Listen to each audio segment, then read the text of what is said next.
You know, it's so amazing. I love snow, and one of the reasons is this exact situation I'm in right now. You see, I'm walking through a forest and I look around and there's nobody here. So I might get the idea that I'm so alone. But then I look down and on the freshly fallen snow, like not even 6 hours old, I see already a lot of footprints from other people. And this exact path that I'm walking has been walked by other people. But then again, there's nobody here. And I think that's just such a nice thought. It's so similar to life. You know, the path you walk, you think you're so alone. You think maybe you're the first one to walk it, but you're not. There were so many other countless humans who did very similar things, who walked very similar paths. And that's a little bit what these videos are about. You see, I'm becoming a dad and I look around and there's nobody here. But that's not true. There are so many other people who are in this exact situation right now.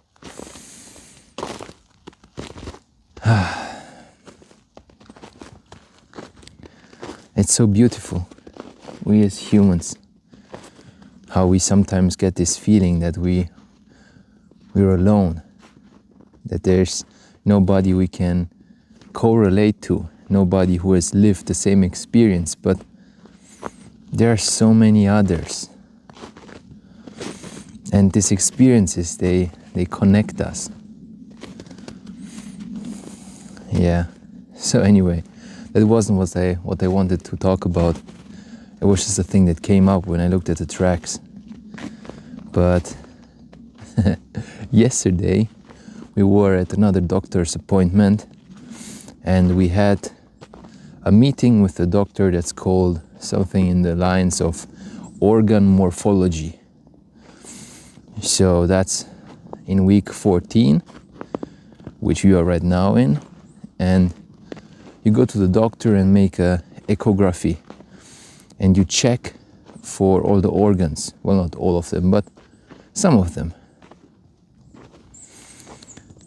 And it's so crazy. Once again, we got to, well, she had to lay down and then the doctor put like this echography thing, which is sort of like a pretty big machine, but it got this cable and then this thing, this arm, which you just put on the stomach with some lotion, and then you can see what's happening inside. And there it was. We saw the baby again, and it's so amazing. You see, it's only 14 weeks old, but it's already looking very human-like. We counted its fingers. It got 5 fingers. Well, I hope on both hands. We just saw one hand clearly. Then we saw all the bones. Wow, bird. Cute little bird. We saw all the bones. We saw the spine, such a mobile spine. We saw the ribs. And it was moving all the time. We saw the brain. We saw the skull. We saw the eyes. We couldn't see the eye color. Well, it's all pretty. It's not like a picture. It's more like a. I don't know if you ever seen an image like that, but it's all just so. Well, it's kind of unclear. Okay, so you just have to squint your eyes a little and try to understand what you're seeing. And then the doctor showed us, look, that's the heart, and you saw the heart beating inside the chest, like pretty fast, 160 something heartbeats. We saw the liver, which was kind of like a black dot. We saw the stomach, which was kind of empty and small. And of course, on this particular appointment, you can theoretically also see the gender of the child. And that's where it got funny. Because now we were like, the doctor was trying to get a good angle. So you have to move this arm of the machine like around the belly to find a position where you can like see the genital area of the child, okay? And the doctor is a woman, so she was moving the arm around. We're trying to understand what's there. Is it is it a little sticky, or is it something like more of a hole, or stuff like that. And she was trying to find the right angle, and we were all squinting our eyes at the screen and trying to decipher well, maybe it's that, I know. The child was moving his legs, and was all the time it was like just trying to cover up the area. It's like, nah, you don't get to watch this, you don't get to see it. I was moving in a way that it just wouldn't give us the right angle to see what's actually happening there. So, end of the story, we didn't understand what it is. Well, not for certain. But I think it's such a nice thing. I don't even mind. Like, we're gonna find out at some point anyway, but it's just such a nice experience that you already can share with your little baby.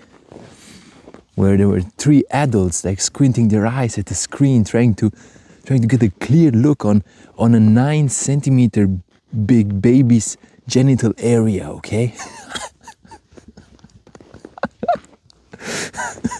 Oh my God, we're such perverts. Yeah. So anyway, it didn't yield any certain result, and that's okay. And there are so many other things that are interesting regarding doctors and medical advice. Like, of course, in this age, you have ChatGPT, and no matter what question you have,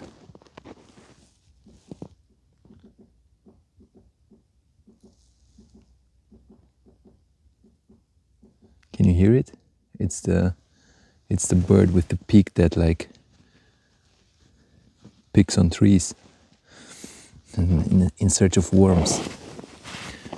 Well, in this era, of course, whatever question you have, just opening ChatGPT and ask it. Like, what should I eat? What shouldn't I eat, for example? And there's already where the where the interesting stuff happens, okay? Because, at the beginning we asked ChatGPT, okay, like my wife, she likes to drink coffee, like 1 little coffee a day, and she asked ChatGPT, like, is coffee all right? And ChatGPT was like, shouldn't really do it because caffeine and stuff like that is not really good for the baby. And don't even start putting sugar in it because, sugar is not a good thing for its insulin and for you. And, just try to be healthy. Just try to stay basic. Like, don't go for any foods you don't know exactly what's inside and stuff like that. And yeah, alcohol, just stay away from it. Don't even think about it. Or smoking or anything, just don't even think about it. That's like forbidden stuff. And ChatGPT is usually not very demanding or very, very, like it's not trying to impose something on you. But this time, ChatGPT was pretty clear about some boundaries, okay? And then you go to the doctor and, well, we talked with different medical stuff, like different doctors, about different scenarios and different topics. And some of them were like, you feel like drinking coffee? Well, just do it. Well, don't drink 5 coffees a day, but like 1 coffee and maybe 2, it's all right.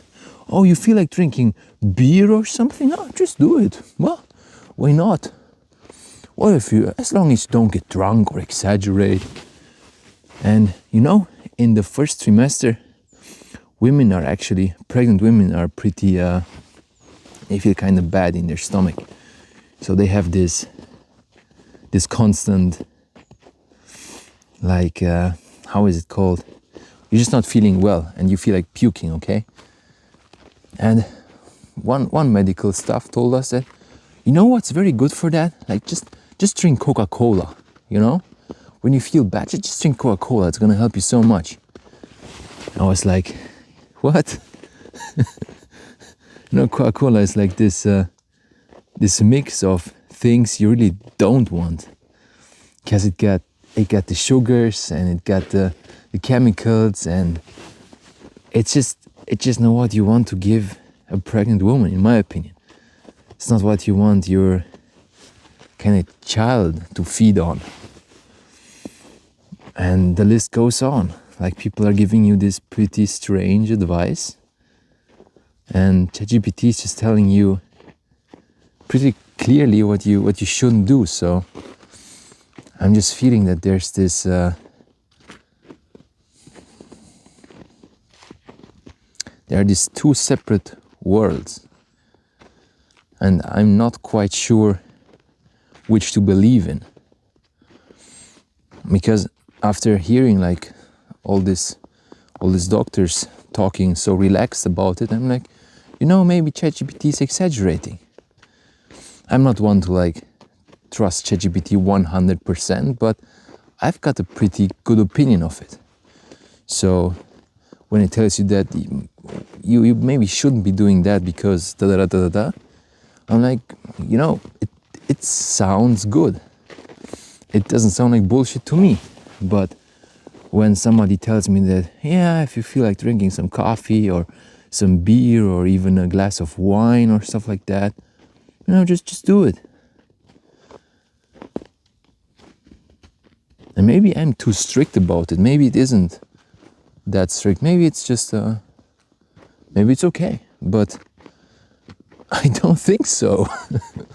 That's the bottom line. I don't think so. I don't know.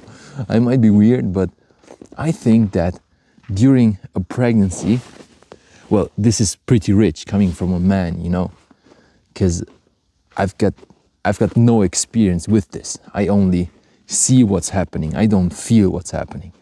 So I might be talking complete and utter nonsense, but I think that in a pregnancy, the woman should be as healthy as possible. Like, she should do what she likes. She should like expand her knowledge, like read books, do some math, I don't know, learn a new language, like just have a good time and eat healthy stuff and move. And a lot of people are like, don't move, just don't move. It's so dangerous. And I'm like, no, it's so important. It's so important to move. Like, you should definitely do some sports, like not heavy sports. Don't have to go to the gym and put on max weight, okay? So it's not a time to beat your personal records, but it's time where you should be exercising and you should be giving your body what feels good. And movement, light movement. Like, go to the gym, do some exercises. Don't put too much weight on it, but just do some exercises. Move your back, rotate your shoulders, like hang from a bar. Go into deep squats. Do some simple animal movements. Like, activate the body in just this primal patterns that just move it in a healthy way. Go outside, breathe fresh air. Have some good walks. Walk every day. All the while just eating healthy and drinking water and it feels just so normal, in my opinion. But then again, I'm a man, so I might just be imagining a lot of things.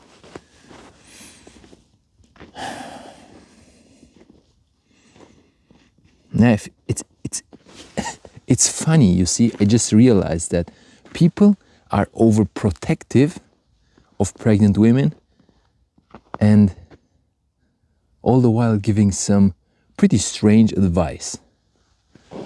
So you might be, well, actually, that actually happened.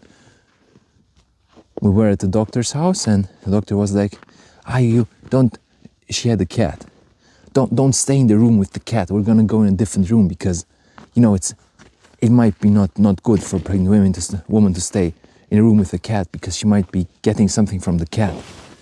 And then she wanted to lift something and, don't lift that. That might be too heavy. And it wasn't heavy at all, okay? And I know she can lift it. I know she's pretty strong, okay? So she can lift a lot of things.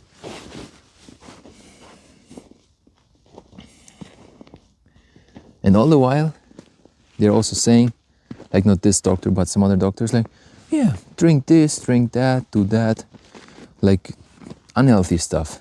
So you get these two things again. One side which is really protective of a pregnant woman, and the other side which is just like, yeah, go live an unhealthy lifestyle if you feel like doing it. I don't know. It's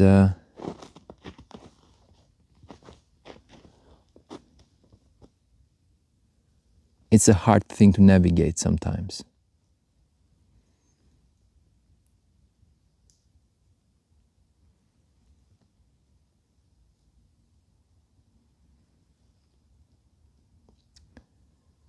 And you just don't know.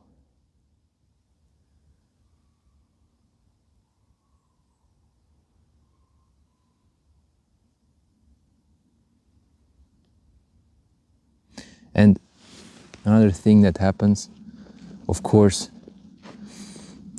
we ask people who were in this position. So who's the first to ask? Our mothers. We ask them, like, what did you do when you were pregnant? And it was so different. Like, back then, wow. Well, some time passed, yeah, but there were so many less tests. Like a lot of the tests we're doing right now, they didn't exist back then. Like a lot of the rules that you try to adhere to now, just back then, just do whatever you want. Back then, there were so many more unknown factors. And they just did more freestyle. And we came out all right. Like, I guess we're alive. So that's a point for, just wing it. Just do what you feel and it's probably gonna be all right.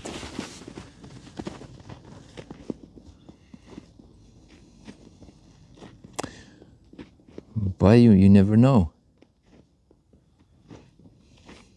Right? Like this is a tough thing. I'm not just imagining it, right? Because if back then they just did it freestyle and it turned out all right, then why should you now restrain yourself? So why would you now do something different, just in the hope of it being better, of the child coming out more healthy? Or will it even be good if you just eat healthy? Maybe you should be eating a little bit unhealthy so the child also gets a taste of this unhealthy world, because that's a part of where he's or she's gonna live in, and not every food is healthy. Yeah, I don't know. Right? Like that's a legit question.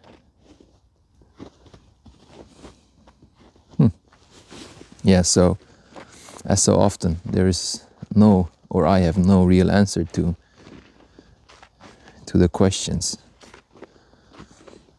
Who knows? Maybe just write something in the comment what you think about this.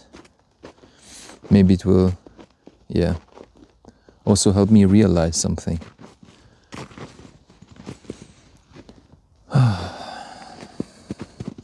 Well, what can you do? On the other hand, oh man, I just love winter. Have a nice day and enjoy your time.